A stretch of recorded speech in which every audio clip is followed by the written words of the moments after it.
નમસ્કાર દર્શક મિત્રો, જીટીપીએલની ગુજરાતી ચેનલના સર્જક સાથે સંવાદ કાર્યક્રમમાં આપ સૌનું હાર્દિક સ્વાગત છે. દર્શક મિત્રો, સર્જક સાથે સંવાદમાં આપ અનેક રંગોથી રંગાયા છો. અનેક કવિ, લેખકો, કવિયત્રીઓ, શિલ્પકાર, ચિત્રકાર એમ અનેક રીતે આપણે સર્જકો સાથે સંવાદ કર્યો છે. સ્વરકાર સાથે, સંગીતકાર સાથે પણ આપણે મળ્યા છીએ. આમ અનેક રીતે સર્જક એટલે પરમાત્માનું એવું એન્ટેના જે સીધું જ પરમાત્માનું સંવેદન ઝીલીને સમાજને કંઈક નોખું અનોખું પ્રદાન કરતો હોય છે અને સમાજને પોતાનો આઈનો બતાવતો હોય છે કે આ સાંપ્રત જીવનની પરિસ્થિતિ આ છે. અને આવા સર્જકો સાથે આપણે રૂબરૂ થઈને એક અલગ પ્રકારનો આનંદ મેળવી ચૂક્યા છીએ. આજે આપણી વચ્ચે એવી જ એક હસ્તી ઉપસ્થિત છે જે વિશેષ કાર્ય સાથે અનોખું પ્રદાન પણ એમણે હિન્દી સાહિત્યમાં કર્યું છે. આ મૂળ ગુજરાતીના છે. ડૉક્ટર ધનંજય ચૌહાણ વર્ષોથી સાહિત્યની સાધના કરે છે વડોદરામાં રહીને, અને કરજણમાં એમણે હિન્દી સાહિત્યમાં વિદ્યાર્થીઓને ભણાવીને હમણાં જ નિવૃત્તિ લીધી છે તાજેતરમાં. પણ હિન્દી સાથે સંકળાયેલા આપણી રાષ્ટ્રભાષા સાથે અને એટલા જ માતૃભાષા ગુજરાતીમાં પણ એટલા જ ઓતપ્રોત ડૉક્ટર ધનંજય ચૌહાણનું આપણે જીટીપીએલ પરિવાર વતીને આપ સૌ દર્શક મિત્રો વતી સ્ટુડિયોમાં સ્વાગત કરવું છે. નમસ્કાર સાહેબ. નમસ્કાર ધનંજયભાઈ, પ્રથમ પ્રશ્ન આપને એ પૂછવો છે કે આપનું મૂળ વતન પાંસરોડા. આમ તો ખેડા જિલ્લો કહેવાતો તો અત્યારે મહીસાગર જિલ્લો, વીરપુર તાલુકો. સાહેબ, આપ MA PhD સુધી ભણ્યા. સાહિત્યનો શોખ કઈ રીતે વળગે છે આપને? પાંસરોડાના એ બાળપણના સ્મરણો સાંભળવા છે આપના મુખે. કઈ રીતે આપ ભણો છો, કઈ રીતે આખી કારકિર્દી આપની અહીં સુધી પહોંચે છે, અને હવે અત્યારે પાછા નિવૃત્ત પણ થઈ ગયા છો, તો આ બધી જ વાતો આપના મુખે સાંભળવી છે. આમ તો પાંસરોડા એટલે ટેકરીઓ વચ્ચેનું એવું ગામ કે જેનો કોઈ વિકાસ જ નથી થયેલો. અને એ ગામમાં કદાચ મને શરૂઆતમાં લાગતું હતું કે આ વડવાઓ ક્યાં આવીને વસ્યા, જ્યાં આપણો કોઈ વિકાસ નથી. પ્રાથમિક શાળામાં હતો ત્યારે મારા એક સપનું હતું કે ભાઈ મારે શિક્ષક થવું છે, કારણ કે એ સિવાય બીજું કંઈ જોયેલું નહીં. પછી ભણવા માટે આગળ બાલાસનોર ગયો તો ત્યાં પણ એક શિક્ષકનું સપનું લઈને ગયો, અને ત્યાં વિવિધલક્ષી સ્કૂલ હતી બાલાસનોરમાં, એમેન્ડો શેઠ હાઈસ્કૂલ. આર્ટ્સ શું, કોમર્સ શું, સાયન્સ શું, ટેકનોલોજી શું છે એ કશી ખબર નથી. મારા મિત્રો જ્યાં બેઠા જઈને બેસી ગયો. વર્ષ પછી ખબર પડી કે હું કોમર્સ ભણું છું, અને આમ કરતાં કરતાં હાયર સેકન્ડરી સુધી કોમર્સમાં ભણ્યો. પણ ત્યાં પણ મારું એક સપનું હતું કે મારે શિક્ષક થવું છે. પણ સપનામાં પ્રાથમિકમાંથી સેકન્ડરીમાં આવ્યો. પછી હાયર સેકન્ડરીમાં આવે તો લાગ્યું કે ભાઈ હવે સેકન્ડરીનો સ્કૂલ શિક્ષક નાનો પડે, મારે હાયર સેકન્ડરીના શિક્ષક થવું છે. અને એ રીતે મેં હાયર સેકન્ડરીમાં કોમર્સ સાથે પાસ થયો. પણ મારો જીવ તો આર્ટ્સનો જ હતો, અને હિન્દીમાં મારી વિશેષ રુચિ હતી. ત્યાર પછી વિદ્યાપીઠમાં એડમિશન લીધું. કાળકરે મેં ત્યાંથી પણ પાછો આવ્યો, અને આર્ટ્સમાં આણંદ આર્ટ્સમાં મેં એડમિશન લીધું. અને પછી લાગ્યું કે ખરેખર મારે તો પ્રોફેસર જ થવું છે. મારા એક સાહેબ હતા, મુકેશ રાવલ સાહેબ, એમને મેં પૂછ્યું, મેં સાહેબ મારે પ્રોફેસર થવું, શું કરું? એણે કહ્યું કે બેટા ચોટલી બાંધી દે અને ભણવાનું શરૂ કરી દે. ત્યારથી ચોટલી બાંધી આજે સુધી બાંધેલી જ છે. અને એ રીતે મેં પ્રોફેસર માટે ખૂબ વાંચ્યું, પાગલની જેમ, ગાડાની જેમ વાંચ્યું, અને એ રીતે ફર્સ્ટ ક્લાસ સાથે BA થયો. પછી ડિપાર્ટમેન્ટમાં ગયો. ડિપાર્ટમેન્ટમાં ગયા પછી એ પણ એક સપનું બદલાયું. શિક્ષક તો ખરો જ, પણ ડિપાર્ટમેન્ટમાં ગયા પછી પણ લાગ્યું કે મારે તો PG ડિપાર્ટમેન્ટમાં થવું છે, શિક્ષક થવું છે. અને મીનવાઇલ મને નોકરી મળી, કારણ કે હું B.Ed કરતો હતો.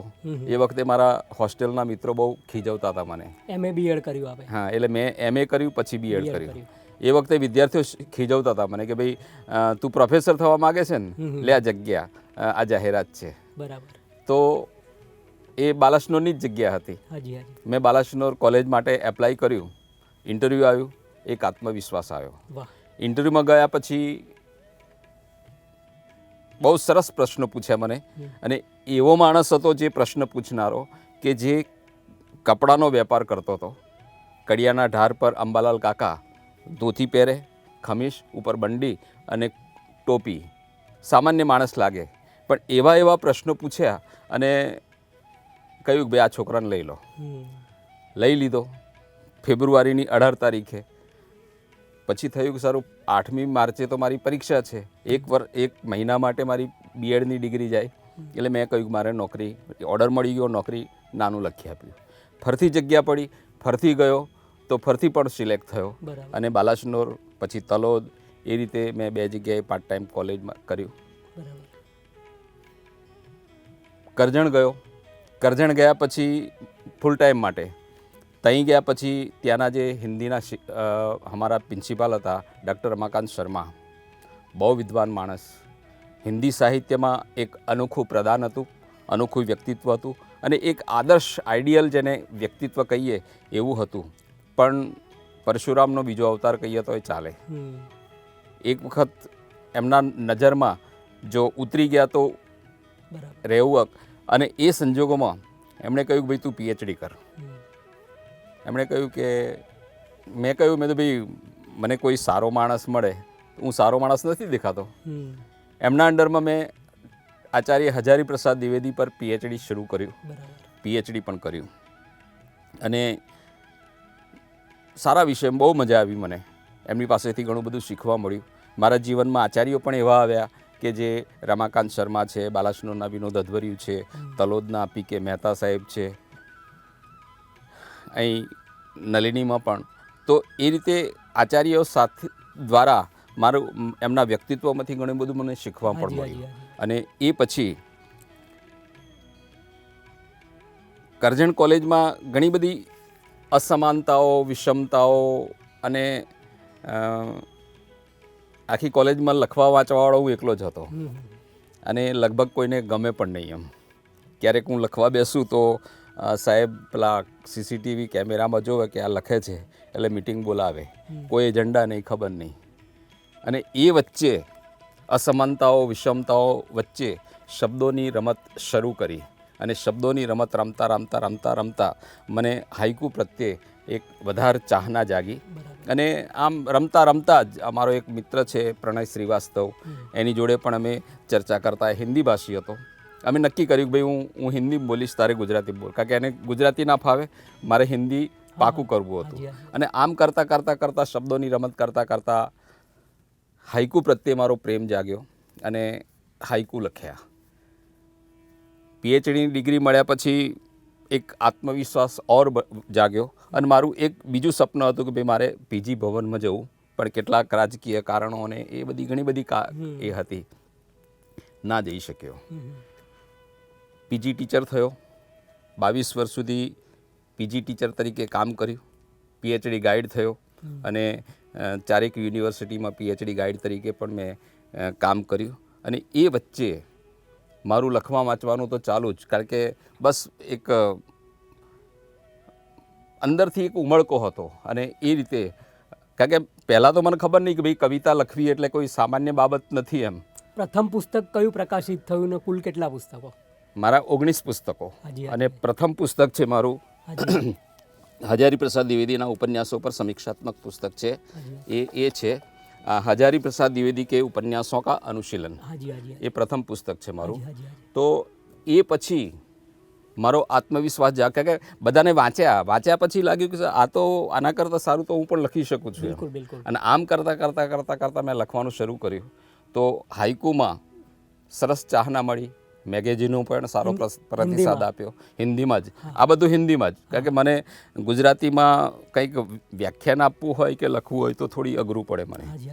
પણ એ રીતે કરતાં પ્રથમ મારું પુસ્તક એ થયું. કવિતા સંગ્રહ કેટલા હિન્દીમાં? મારા 2 કવિતા સંગ્રહ અને ત્રીજો પ્રેસમાં છે. શું નામ? કાલા અંધા સૂરજ. અંધા સૂરજ એ પ્રેસમાં છે. બરાબર. અને કાલા સચ, અને એ મારા અત્યારે 2 પ્રકાશિત થઈ ગયેલા છે. અને 5 મારા હાઇકુ સંગ્રહો છે. 5 હાઇકુ સંગ્રહ. હા, અને એમાં ગુજરાતી એક જ છે અને બાકીના બધા હિન્દી જ છે. અને પહેલા સંગ્રહમાં મારો 1200 હાઇકુ છે, બીજા સંગ્રહમાં 900 હાઇકુ છે, ત્રીજામાં 700 600 એ રીતે હાઇકુ પ્રકાશિત થયા. જે માત્રાઓ નથી બેસતી હિન્દીમાં એને થોડુંક ગુજરાતીમાં આમ કરતાં એ પણ એક સંગ્રહ બરાબર થઈ ગયો મારો. ગુજરાતીમાં પણ એક હાઈકુ સંગ્રહ છે મારો. હા. શું નામ એનું? આપણે હમણાં જ પ્રકાશિત થયો. હા, તણખાનું તેજ. તણખાનું તેજ. હાજી હાજી. હા, બિલકુલ. તો એ હમણાં જ પ્રકાશિત થયો. હા હા. અને 2 લઘુકથા સંગ્રહ છે. 2 લઘુકથા સંગ્રહ છે હિન્દીમાં. હિન્દીમાં હિન્દીમાં. ખિડકી સે. એટલે એકચ્યુઅલી પહેલાં મેં એનું ટાઇટલ આપેલું યક્ષ પ્રશ્ન, પણ પછી પ્રકાશકે કહ્યું કે ભાઈ આ પર તો ટાઇટલ પર તો એક ચોપડી થઈ ગઈ છે. પછી મેં ખિડકી સે એક એવું ટાઇટલ આપીને એ સંગ્રહ પ્રકાશિત કરાયો. અને પ્રતીતિ કી પરછાઈ આ બીજો મારો છે. અને ખિડકી સે પર ગુજરાત સાહિત્ય અકાદમી તરફથી શ્રેષ્ઠ પુસ્તક તરીકેનો એવોર્ડ પણ મને પ્રાપ્ત થયો છે. કુલ કેટલા એવોર્ડો મળ્યા આપને? અને આમ અકાદમી તરફથી તો પહેલો એક જ એવોર્ડ છે. એક જ એવોર્ડ. હાજી હાજી. અને ઓવરઓલ 14 જેવા છે અન્ય બાબતોમાં. હાજી હાજી. ધનંજયભાઈ, પરિવારમાં કોણ કોણ છે? પાંસરોડાથી શરૂ કરીએ, મમ્મી પપ્પા, તમારા ભાઈ, અને અત્યારે હાલ પરિવારમાં કોણ કોણ છે? આમ તો મેં દાદા દાદી, મારા દાદાને 5 ભાઈઓ, એમાં દાદા દાદીનો પણ સહયોગ મેં પામ્યો છું. પછી ફાધર મધર ગઈ સાલ જ એક્સપાયર્ડ થઈ ગયા. અને મારા ફાધર અત્યારે જ છે. નાનો ભાઈ એ પણ રિટાયર્ડ થઈ ગયો. અત્યારે મારી પત્ની, એક બેબી અને 2 બાબા. હાજી હાજી. હાલ વડોદરામાં રહું છું. આપ જ્યારે સાહિત્યનું સર્જન કરતા હોય, કોલેજમાં જતા હોય, આ બધામાં પરિવારનો સહયોગ કેવો? જ્યારે ધનંજયભાઈ લખવા બેઠા છે, ઘરનું કેવું વાતાવરણ? આમ મારી પત્નીને સરસ જમવાનું બનાવે. હાજી હાજી. મને સાચવે. હાજી હાજી. મને કેળવે. હાજી હાજી. ક્યાં બાત હે. ખરું કહું તો એને સાહિત્યમાં બહુ રસ નથી. હાજી હાજી. એને મેં એક પુસ્તક અર્પિત કર્યું છે, એ પત્નીને ખબર નહીં. હાજી હાજી હાજી. પછી ફાધર મધરને પણ ખબર નહીં. કારણ કે હું આમ તો છેતરાવીને ભણેલો છું. BA થયો હતા કે ભાઈ હવે બહુ થઈ ગયું, હવે બંધ કરી દો ભણવાનું. મેં કહ્યું કે 2 વર્ષ થયા એટલે હજુ 1 વર્ષ આમ કરતાં હું MA B.Ed થયો. અને પછી કોલેજમાં આવ્યો. મારું પહેલું જ પુસ્તક મારા માતા પિતાને અર્પિત કર્યું છે. વિમોચન થયું તો એમને સ્ટેજ પર બેસાડ્યા, પણ એ પુસ્તક શું છે, એની અંદર શું છે, આ તે બધું એમને કશી ખબર નહીં. એટલે પરિવારમાં પત્ની હું લખું છું, કારણ કે એ જાણે તો એ વચ્ચે ડિસ્ટર્બ પણ ના પણ કરે, આ તે બધું જ ખરું. પણ સાહિત્યમાં એને જે રસ જે એ ઓછો એમ. બાળકો શું કરે? મોટો બાબો છે મારો, એન્જિનિયર છે. અને પ્રાઇવેટ કંપનીમાં નોકરી કરે છે. નાનો MSW થયેલો છે. એ ગેરેજ છે, વચ્ચે નોકરી કોરોના વખતે છોડી દીધેલી. ખૂબ સરસ. ધનંજયભાઈ, આ હિન્દી સાહિત્ય અને ગુજરાતી સાહિત્ય બંને એક હાઈકુ સંગ્રહ ગુજરાતીમાં પણ આપ્યા છે અને હિન્દીમાં. હિન્દી સાહિત્યથી પણ, હિન્દી સાહિત્યકારોથી પણ આપ પરિચિત છો. થોડા ભાગે ગુજરાતી સાહિત્યકારોમાં પણ આપને મળવાનું થયું હશે. કેવું લાગે છે આપને? બંને ત્રાજમાં બંને પગ હોય તો કઈ બાજુ વધારે ગમે? હિન્દી સાહિત્ય એની જે દિશાઓ છે, ઉઘાડ છે, એ વિશાળ છે અને વિસ્તૃત છે, વૈશ્વિક છે. અને એની પાસે વિશ્વના જે આખા જે ફલકો છે એને ધ્યાનમાં રાખીને, આધુનિક સંદર્ભને ધ્યાનમાં રાખીને, અને ખાસ કરીને હિન્દી સાહિત્યે વ્યંગમાં જે ખેડાણ કર્યું છે એ બહુ સારું કર્યું છે. બરાબર. દાખલા તરીકે ગઝલની વાત કરીએ તો ગુજરાતી ગઝલ આજે સૌંદર્ય, પ્રેમ એમાંથી બહાર નથી નીકળી શકી. જ્યારે હિન્દીની ગઝલ તમે દુષ્યંત કુમારને વાંચો તમે, તો દુષ્યંત કુમારે વર્તમાન સમયની જે આપણી રાજનીતિક પરિસ્થિતિ, સામાજિક પરિસ્થિતિ, એ પરિસ્થિતિઓને ધ્યાનમાં રાખીને જે ગઝલો લખી છે, એ ગઝલોનો વ્યાપ અને એની જે ખેડાણ છે એ અદ્ભુત છે. એ તમે વાંચો તો તમને તરત જ એની તુલનાની ખબર પડી જાય. પ્રેમ ને સૌંદર્યમાંથી બહાર નથી આવી ગુજરાતી. એ આદિલ સાહેબ ને એ ઘાયલ સાહેબ સુધી અત્યારની જે આધુનિક ગઝલ છે ને, એ હિન્દીને પણ લગભગ સમયાંતરે લખાય છે. ભારતમાં માત્ર 2 જ ભાષાઓમાં ગઝલ વિકસી છે એમ કહેવાય, હિન્દી પછી ગુજરાતી. અને ગુજરાતીમાં અદ્ભુત અત્યારે ગઝલો લખાય છે સાંપ્રત વિષયોને ધ્યાનમાં રાખીને.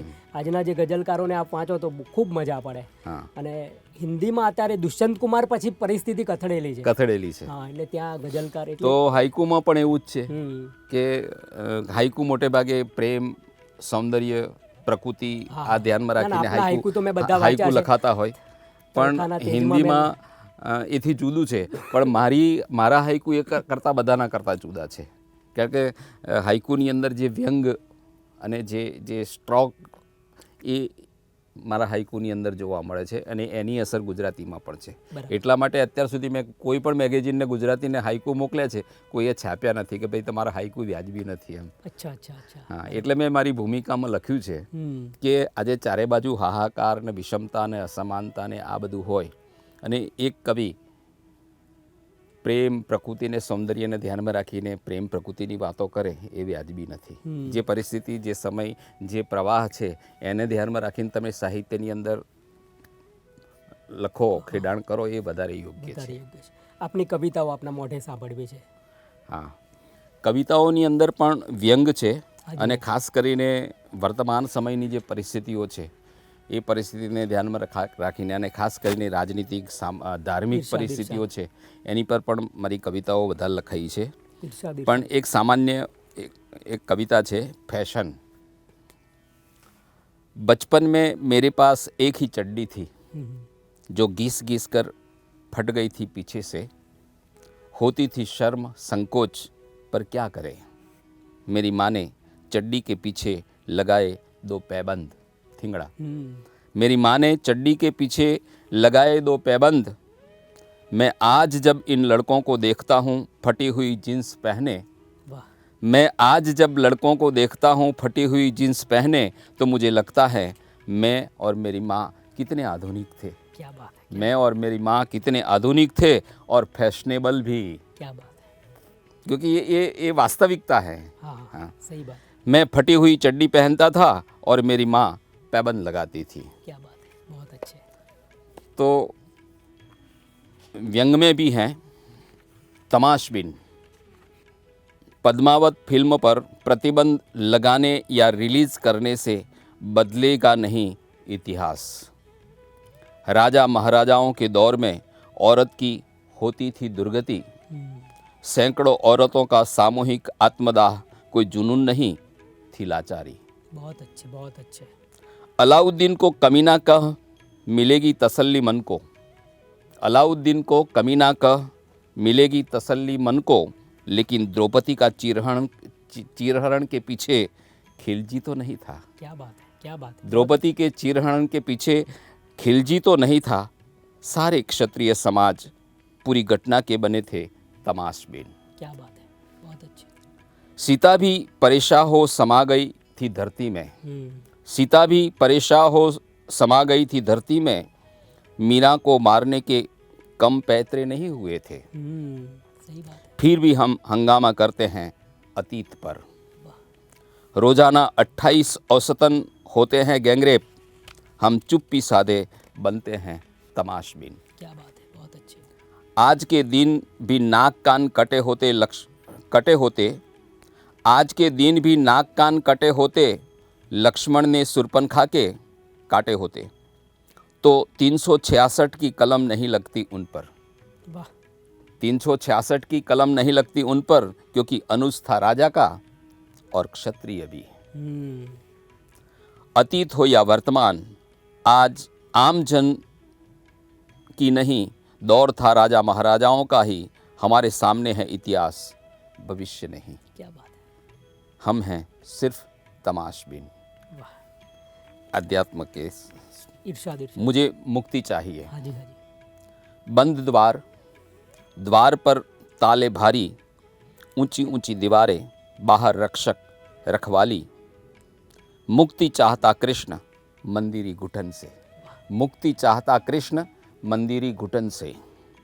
यहाँ नहीं ग्वाल बाल, सखा मित्र, यमुना कुंज या वनराजी.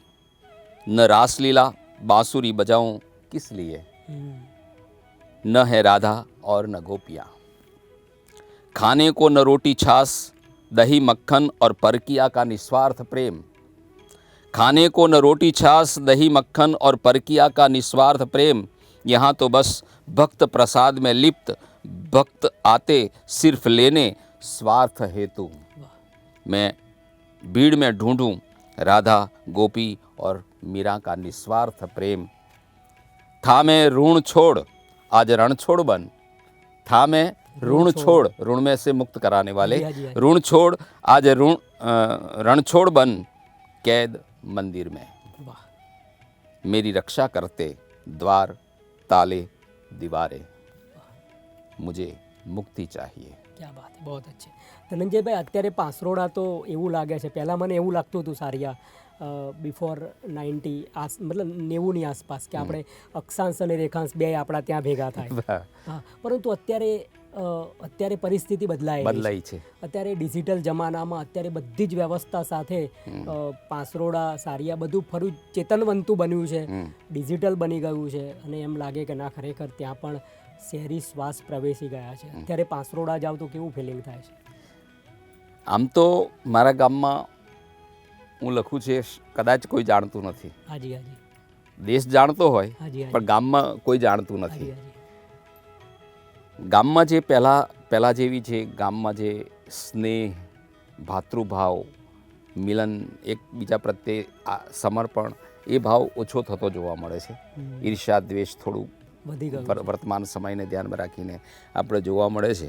એટલે ગામમાં જઈએ અને ગામમાંથી ગયા પછી કંઈક લખવું વાંચવું હોય આમ તેમ તો નથી, આમ થવું જોઈએ પણ નથી થતું.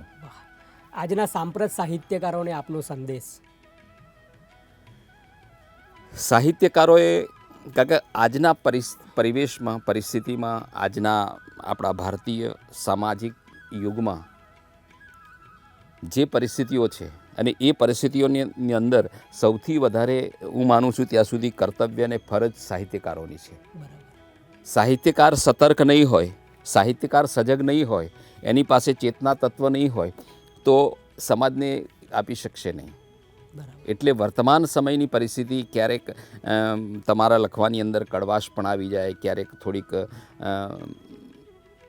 અનિચ્છનીય બાબતો, ક્યારેક તમે કોઈકને અપમાનિત, એવું કશું નથી હોતું, પણ ત્યાં સાહિત્યકારની ફરજ થઈ પડે છે. જે જૂની પરંપરાગત સાહિત્ય લખવાનું, એના કરતાં તમે આજની પરિસ્થિતિને ધ્યાનમાં રાખીને જે કંઈક લખો તો વધારે સારું રહે છે. અને સાહિત્યકારની ફરજ છે, કર્તવ્ય છે. આપનો કોઈ યાદગાર પ્રસંગ સાહિત્યમાં હોય, સામાજિક હોય, હંમેશા યાદ રહ્યો હોય? પ્રસંગો તો ઘણા છે, કારણ કે હું જે પરિસ્થિતિમાંથી હું આવેલો છું ને, કારણ કે મેં ખેતીનું કામ પણ કરેલું છે, ભેંસ પણ ચરાયેલી છે, બળદ પણ ચરાયેલું છે, અને ભેંસ પર બેઠા બેઠા પેલા ગીતો પણ ગાયેલા છે, બળદ પર બેઠા બેઠા ગીતો પણ ગાયેલા છે. સવારે ઉઠીને ભેંસ લઈને ચરાવવા જવાનું, આવીને નાવાનું ધોવાનું તો બાજુ પર રહ્યું, સીધા સ્કૂલમાં જતા હતા. એ વખતે એક મને ઘટના યાદ આવે છે. મારા દાદી થોડા પરંપરાગત, જન્માષ્ટમીનો મેળો એ આપણા માટે બહુ આમ મહત્ત્વનો ગણાય. એ વખતે ગામમાંથી ચાલતા ચાલતા ત્યાંથી સાઠંબા લગભગ 7-8 કિલોમીટર દૂર થાય. મહિનાઓ પહેલાંથી તૈયારી કરીએ, ચડ્ડી ધોવાની, બુશર્ટ ધોઈને આમ તેમ બધું તૈયાર કરીએ, અને પછી છેલ્લે મારે મેળામાં જવું, પૈસા આપો, તો અમારી દાદીએ 10 પૈસા આપ્યા મને. કંઈક 5 પૈસા વધારીને પાછા લાવજે. બરાબર. એટલે 5 પૈસામાં મારા મેળો ભરીને પાછું આવવાનું હતું. આખા મેળામાં ફર્યો પણ 5 પૈસાનું કશું મને મળે નહીં. છેલ્લે મેં જોયું કે સાલું એક પાન 7 પૈસાનું મળે છે. તો પેલાને બહુ રિક્વેસ્ટ કરી, તો એને કાથો બાથો કંઈ લગાવી આલ્યો, થોડી સોપારી નાખી આલી, ને મને 5 પૈસામાં પાન આપ્યું, ને 5 પૈસા મેં બચત કરીને પાછો લઈ ગયો. હવે એ દિવસે ભેંસો પેલી શું કહેવાય ભૂખી રહેલી, પછી મારા દાદીના 5 પૈસા ખર્ચાઈ ગયા, એટલે મારી પર થોડા ગુસ્સે હતા, એટલે મને મારવા પાછળ પડ્યા. તો એ હું આગળ પાછળ આમ કરતાં કરતાં હાથમાં ના આવ્યો તો છૂટો લોટો માર્યો, તો એ ટીમચું થઈ ગયેલું. એટલે એ જે ના, એટલે એ આજના બાળકોને આ દ્રશ્યો નથી મળતા, આ દ્રશ્યો નથી મળતા, અને એટલા માટે એ લોકો સંપૂર્ણ પણ નથી. કારણ કે એ જે ભૂખ, અત્યારે જે ભણવાની ભૂખ છે, કંઈક જાણવાની ભૂખ છે, કંઈક મેળવવાની તાલાવેલી છે, એ કશું આજના બાળકોમાં કંઈ દેખાતું નથી હોતું. આજના મારા બાળકોની વાત કરીએ તો એ કે પપ્પા તમારી વાતો જૂની થઈ ગઈ, એ આજની વાતોમાં એ આજે નહીં ચાલે. એમાંથી જે તૃષ્ણા ઉત્પન્ન થાય છે એ તમને સંપૂર્ણ બનાવતી હોય. બરાબર છે. એટલે એ જે દ્રશ્ય, એવા તો કેટલાક અનુભવો થતા હોય. બરાબર. રાત્રે ખેતરોમાં સુવા જતા હોય સાચવણી માટે, આ તે બધું જ. આર્થિક થોડી વિપન્નતાઓ પણ હોય આપણી. ખૂબ ખૂબ આભાર. દર્શક મિત્રો, આપ ડૉક્ટર ધનંજય ચૌહાણની સાથે એમની યાદોમાં ફરી રહ્યા હતા, એમના સ્મરણોમાં. એમણે 19 જેટલા પુસ્તકો પ્રકાશિત કર્યા છે. એક ગુજરાતી હાઇકુ સંગ્રહ પણ છે, હિન્દીમાં પણ ખિડકી છે, ને ગુજરાતી હિન્દી સાહિત્ય અકાદમીનો એમને એવોર્ડ પણ મળેલો છે. હમણાં જ અધ્યાપકીય કાર્યમાંથી નિવૃત્ત થયા છે નલિની આર્ટ્સ કોલેજમાંથી. હાજી, નલિની આર્ટ્સ કોલેજમાંથી. અને અત્યારે હવે ફરી પાછા સાહિત્યમાં તો પ્રવૃત્ત હતા જ, હવે વધારે વેગથી પ્રવૃત્ત થાય એવું અભિનંદન અને શુભેચ્છાઓ આપીએ. GTPL પરિવાર વતી ને સૌ દર્શક મિત્રો વતી સર્જક સાથે સંવાદમાં આવવા માટે એમનો હાર્દિક આભાર માનીએ છીએ. આભાર સાહેબ. Thank you.